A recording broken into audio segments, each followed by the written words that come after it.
तो चलिए स्टूडेंट्स, हम इस लेक्चर में बात करेंगे resultant resistance in series combination. मतलब अगर दो या दो से ज़्यादा रेजिस्टेंस सीरीज कॉम्बिनेशन में लगे हुए हैं तो उनका इक्विवेलेंट रेजिस्टेंस जो आया, रिजल्टेंट रेजिस्टेंस आया, जो कितना आया R1 plus R2 plus R3 and so on, ये कैसे आया इसका डेरिवेशन देखते हैं। ठीक है ना, हम यहाँ पे दो रेजिस्टेंस लेके इसको प्रूव करेंगे। चलिए फॉर एग्जांपल हम मानते हैं दो रेजिस्टेंस हमारे पास हैं, this is R1। Please students, ये डेरिवेशन बहुत ही इंपॉर्टेंट है, न्यूमेरिकल पर्पस के लिए भी बहुत इंपॉर्टेंट है। आपने अभी तक जो भी कॉन्सेप्ट पढ़े हैं, पोटेंशियल डिफरेंस का कॉन्सेप्ट, करंट का कॉन्सेप्ट, ठीक है ना, सबके लिए इंपॉर्टेंट है। तो प्लीज़ इसको ध्यान से समझिएगा, एक एक चीज़ समझिएगा। चलिए देखिए मैंने क्या किया, ये दो रेजिस्टेंस आपके पास, एक है R1 एक है R2। ये मैंने एक बैटरी सेल प्रोवाइड किया, इसका पोटेंशियल डिफरेंस कितना है V, पोटेंशियल डिफरेंस मतलब V। ठीक है, और स्टूडेंट जैसे ही मैं यहाँ बैटरी या सेल लगाऊंगा तो इसमें से क्या फ्लो होने लगा, करंट। देखिए डायरेक्शन ऑफ करंट को हमेशा पॉजिटिव टू नेगेटिव दिखाते हैं, तो यहाँ से क्या फ्लो हो रहा है, करंट फ्लो हो रहा है। अब स्टूडेंट्स आपको समझना प्लीज़ है ध्यान से, मैंने कुछ ताकत दिया तो करंट, कुछ लोग जा रहे हैं, कुछ लोग जा रहे हैं। करंट का मतलब क्या है, करंट का मतलब कुछ लोग, 5 लोग 10 लोग 6 लोग, कुछ लोग जा रहे हैं। अब देखिए स्टूडेंट्स, ये 5 लोग, फॉर एग्जांपल I की वैल्यू 5 है तो 5 लोग हैं, 5 लोग यहाँ गए यहाँ गए यहाँ गए।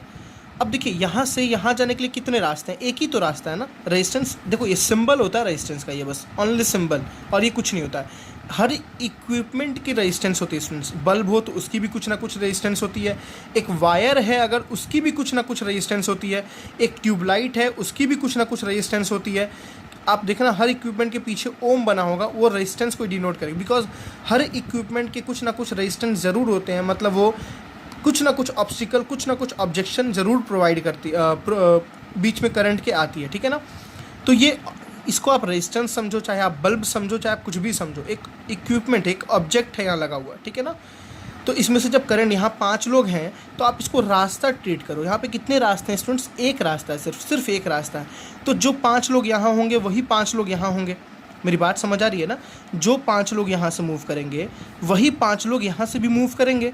मतलब करंट जो यहाँ रहेगा, V आपने प्रोवाइड किया, जो करंट यहाँ रहेगा स्टूडेंट्स वही करंट यहाँ रहेगा, वही करंट यहाँ रहेगा, और वही करंट क्या रहेगा यहाँ, क्योंकि करंट चेंज नहीं होगी। यहाँ से पॉइंट्स नोट करते चलिए।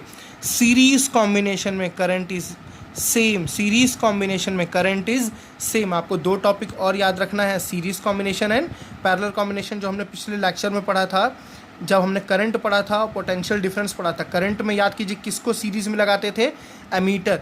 Ammeter is always connected in series, यही है स्टूडेंट सीरीज कॉम्बिनेशन। ठीक है ना, अगर यहाँ पे मैं ऐसा एक सिंबल बना दूँ तो यहाँ क्या लगा हुआ है, एमीटर लगा हुआ है। ठीक है, चलिए अभी मैं उसको एक डिस्कस करूँगा आगे चल के, ख़त्म होने के बाद टॉपिक को। तो यहाँ पे देखिए करंट किस में जा रही है, यहाँ पहुँचा करंट, जितने लोग यहाँ हैं उतने लोग यहाँ होंगे। मतलब इस रेजिस्टेंस के अक्रॉस, इस रेजिस्टेंस के अक्रॉस जो करंट यहाँ थी वही करंट यहाँ होगी। मैं दोबारा बोल रहा हूँ स्टूडेंट्स, जितनी करंट यहाँ थी उतनी ही करंट यहाँ होगी, और जितनी करंट यहाँ थी उतनी ही करंट यहाँ होगी, बिकॉज रास्ता एक है, पाथ एक है। तो जितने लोग यहाँ होंगे उतने ही लोग यहाँ होंगे, जितनी करंट यहाँ होगी उतनी करंट यहाँ होगी। प्लीज़ आपको याद रखना है। तो पहला point, in series combination most important points for numericals student. Please इस पॉइंट के बिना न्यूमेरिकल सॉल्व नहीं होने वाला है, इट्स माई गारंटी। आप प्लीज़ बिना इसको पढ़े, बिना इसको समझे आगे न्यूमेरिकल्स को मत करने जाइएगा, नहीं तो आपको नहीं समझ आने वाला है, क्योंकि अभी से ये लेक्चर आने वाला बहुत इंपॉर्टेंट होने वाला है। ठीक है ना, in series combination current is same, current is same. In series combination current is same.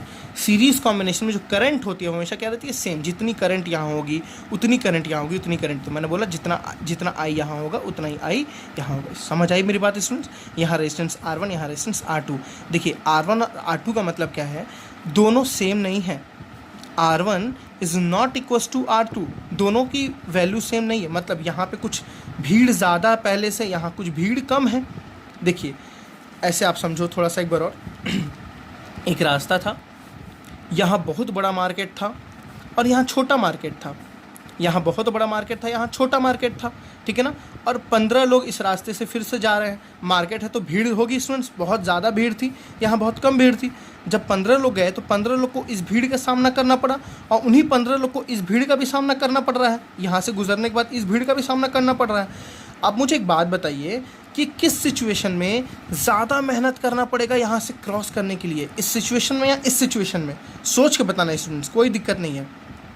किस सिचुएशन में ज़्यादा मेहनत करना पड़ेगा, यहाँ कि यहाँ, या दोनों जगह पे सेम मेहनत करना पड़ेगा। मैं ये भी बोल रहा हूँ, या इसमें ज़्यादा या इसमें ज़्यादा या दोनों जगह same.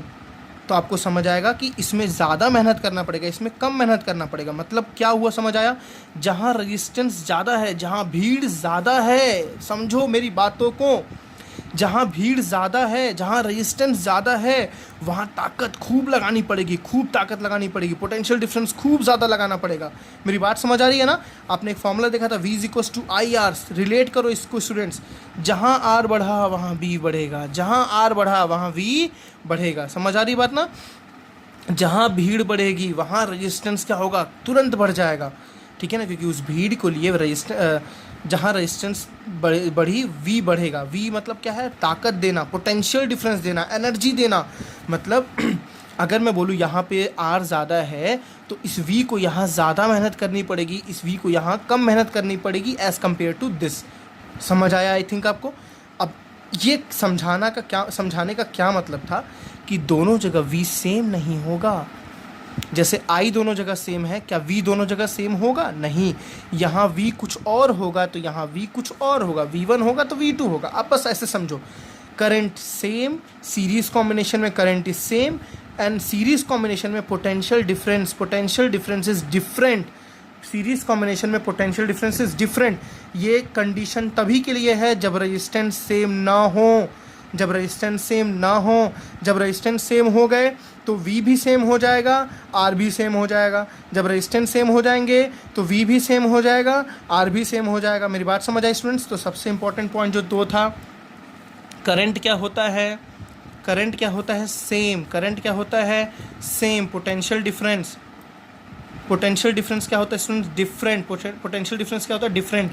In series combination current is same, potential difference different. Please याद कर लीजिए, रट लीजिए इसको, बिना इसके न्यूमेरिकल सॉल्व नहीं होने वाला है। चलिए, आपको इतनी बातें समझ आई ना? अब आते हैं अपने डेरिवेशन पे। अब देखिए स्टूडेंट्स, यहाँ पे अगर मैं ओम्स लॉ लगाऊँ और यहाँ पे अगर मैं ओम्स लॉ लगाऊँ, ठीक है ना? दोनों जगह पे मैं ओम्स लॉ लगाता हूँ। और मुझे करना क्या है, मैं पीछे सर्किट को दोबारा बना रहा हूँ, ठीक है ना? यहाँ थोड़ा सा ज़्यादा आपको मैंने समझा दिया लग रहा है। चलिए एक छोटी सी चीज़ और समझा दे रहा हूँ आपको। मैंने बताया था ammeter is always connected in series, ठीक है स्टूडेंट्स? मैंने क्या बताया था? Ammeter is always connected in series combination. इसका मतलब था अगर किसी सर्किट में हम देखें, फॉर एग्जाम्पल इस सर्किट में यहाँ बल्ब है, ठीक है ना? और सर्किट में यहाँ पोटेंशियल डिफरेंस लगाया गया है, तो जो एमीटर होगा स्टूडेंट्स वो हमेशा किस में लगाया जाएगा? सीरीज़। देखिए एंड टू एंड जुड़ा हुआ है एमीटर। कैसे जुड़ा हुआ है? एंड टू एंड हमेशा जुड़ा हुआ है। एमीटर को अब आप कभी ऐसे नहीं लगाएंगे, ऐसे कभी नहीं लगाएंगे एमीटर को हमेशा किस में लगाएंगे? सीरीज़ कॉम्बिनेशन, ठीक है? समझ आ गया आपको थोड़ा सा बातें? चलिए इस सर्किट को मैं दोबारा बना के समझाता हूँ आपको। डेरिवेशन सबसे जो इंपॉर्टेंट है यहाँ तक का। तो हमने पीछे क्या देखा है स्टूडेंट्स? एक सर्किट था जिसमें यहाँ रेजिस्टेंस R1, जिसमें यहाँ रेजिस्टेंस R2, यहाँ करंट चल रही थी I, यहाँ था V, ठीक है? तो हमने देखा करंट इज़ ऑलवेज सेम, तो जितना I यहाँ होगा उतना ही I यहाँ होगा, उतना ही I यहाँ होगा। In series combination current is same. फिर हमने देखा in series combination potential difference is different. Potential difference दोनों जगह सेम नहीं होगा, दोनों जगह क्या होगा? अलग अलग होगा। क्यों अलग अलग होगा स्टूडेंट्स? बिकॉज दोनों जगह R क्या है? अलग अलग है। जब R अलग अलग है तो V भी क्या होगा? अलग अलग होगा, ठीक है ना? यहाँ तक हमने डिस्कस किया था। चलिए अब आगे डिस्कस करते हैं। अब स्टूडेंट्स हम ये काम कर क्यों रहे हैं? सबसे बड़ी बात, हम ये काम कर रहे हैं सर्किट को शॉर्ट करने के लिए। सर्किट को शॉर्ट करने का मतलब क्या है? इन दोनों रेजिस्टेंस को हटा के हम यहाँ पे एक रेजिस्टेंस लगाना चाहते हैं, बिना बैटरी और बिना करंट को चेंज किए हुए, बिना पोटेंशियल डिफरेंस और बिना करंट को चेंज किए। मतलब V अभी भी V रहेगा, I अभी भी I रहेगा। और यहाँ पे हम क्या लगाएं? इस रेजिस्टेंस की वैल्यू कितनी आएगी इन, ठीक है ना, in relation of R1 and R2। मतलब RE की वैल्यू कितनी आएगी R1 और R2 के रिलेशन में, ठीक है ना? हम कितना इसको लगाएं, हमें ये प्रूफ करना है, ठीक? अगर स्टूडेंट्स मैं यहाँ पे ओम्स लॉ लगाऊँ, तो क्या आएगा? देखिए ध्यान से, ओम्स लॉ यहाँ पे आप ऐसे कोई पॉइंट लिख सकते हैं। A लिख दीजिए, यहाँ लिख दीजिए B और यहाँ लिख दीजिए C। Applying Ohm's law,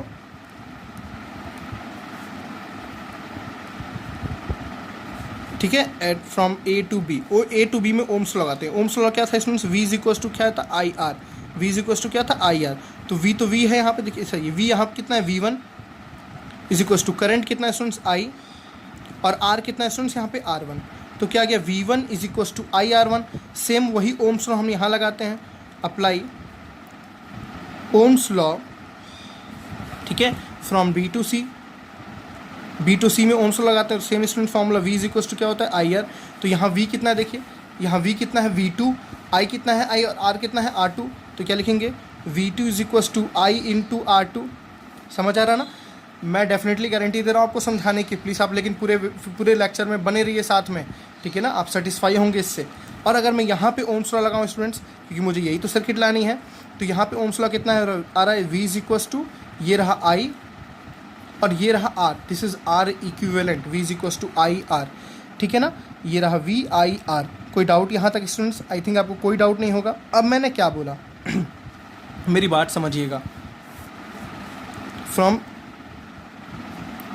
figure we know that,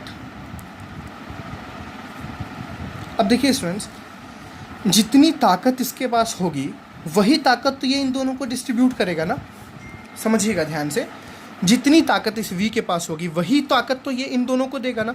ये कहीं से एक्स्ट्रा तो लाएगा नहीं, ये कहीं से एक्स्ट्रा तो अपने पास ताकत लाएगा नहीं। इसके पास जितना V होगा वही V इन दोनों में डिस्ट्रीब्यूट हो गया, ठीक है ना, वही V इन दोनों में क्या हो गया, डिस्ट्रीब्यूट हो गया। समझ में बात आ रही है ना। मतलब जो V है वो किसके इक्वल है, V1 प्लस V2 के इक्वल है। जो दोनों को हम ऐड करेंगे तो वो किसके इक्वल होगा स्टूडेंट्स, V के इक्वल होगा। समझ आ रहा है ना। और हम V को यहाँ से निकालते हैं, यहाँ से V की वैल्यू कितनी आ रही है in terms of I and R1, in terms of I और R1। तो हम V को लिख सकते हैं I इंटू R इक्विवेलेंट। देखिए I into R equivalent, V1 निकालते हैं स्टूडेंट्स यहाँ से। देखिए यहाँ से V1 कितना आ रहा है, I इंटू R1 और V2 कितना आ रहा है स्टूडेंट्स, देखिए यहाँ से I इंटू R2। मेरी बात समझ आई, मैं दोबारा बोल रहा हूँ। मैंने बोला जो V यहाँ होगा वही दोनों का सम होगा, तो V is equal to V1 plus V2, V is equal to V1 plus V2। तो मैंने यहाँ से V निकाला, V जो हमने मेन सर्किट से जो हमें चाहिए उसमें से V क्या था, R इक्विवेलेंट। R इक्विवेलेंट क्या है, जो दोनों रेजिस्टेंस का कॉम्बिनेशन आएगा, ठीक है ना, जो उनकी वैल्यू आएगी। V1 क्या है स्टूडेंट्स, IR1 और V2 क्या है स्टूडेंट्स, IR2। समझ आई बात। देखिए तीनों जगह I क्या है, सेम, तीनों जगह I क्या है, सेम, कैंसिल आउट। तो R इक्विवेलेंट कितना बचा students, R1 plus R2। R equivalent कितना आया, R1 plus R2। This is your series combination. आपको यहाँ पे क्या निकला, equivalent resistance when resistance R connected in series combination. तो कितना आता है, R1 plus R2 and so on. अगर 2 है तो 2 R1 प्लस R2, 3 है तो R1 plus R2 plus R3 and so on. सबसे इंपॉर्टेंट अभी तक आपने क्या 2 टॉपिक इस पूरे डेरिवेशन में पढ़ा। पहला तो सीरीज़ कॉम्बिनेशन में जो होता है वो R1 plus R2 plus R3 and so on सारे होते हैं। दूसरी चीज़ स्टूडेंट्स, इन सीरीज़ कॉम्बिनेशन करंट क्या होता है, मैं दोबारा बार बार बता रहा हूँ, current is same and potential difference is different. ये आपको प्लीज़ याद रखना है, बहुत इंपॉर्टेंट है न्यूमेरिकल्स के लिए। जब मैं कराऊंगा तो आपको इसका यूज़ ज़रूर दिखेगा, जो नहीं पड़ेगा इसका पछतावा ज़रूर होगा। तो प्लीज़ इसको मत नेगलेक्ट कीजिए, इसके ऊपर ज़्यादा फोकस करिए। इस डेरिवेशन में हमने पूरा क्या देखा, इक्विवेलेंट रेजिस्टेंस, ठीक है ना, कैसे निकालते हैं इन सीरीज़ कॉम्बिनेशन, डेरिवेशन हमने पूरा उसका डिस्कस किया। आई थिंक आपको अच्छे से समझ आया होगा, ठीक है। नेक्स्ट लेक्चर के लिए मिलते हैं, नेक्स्ट लेक्चर में मिलते हैं इन पैरेलल कॉम्बिनेशन। उससे पहले आप सारे वीडियोस, पीछे वाले वीडियोस को देख लीजिए, क्योंकि अब जो है न्यूमेरिकल्स की बारी आ रही है, जिससे आप सबसे ज़्यादा डरते हैं। और प्लीज़ मैं डराने से बचा नहीं पाऊंगा अगर आप पीछे के लेक्चर्स को नहीं देखेंगे, नहीं तो आपको डर एज इट इज़ लगेगा। अगर आपको पीछे के लेक्चर्स आप देख लेते हो तो आपका सारा डर न्यूमेरिकल्स का भी ख़त्म हो जाएगा, मेरी गारंटी है उतनी फिजिक्स में। ओके स्टूडेंट्स, तो थैंक यू, मिलते हैं नेक्स्ट लेक्चर में।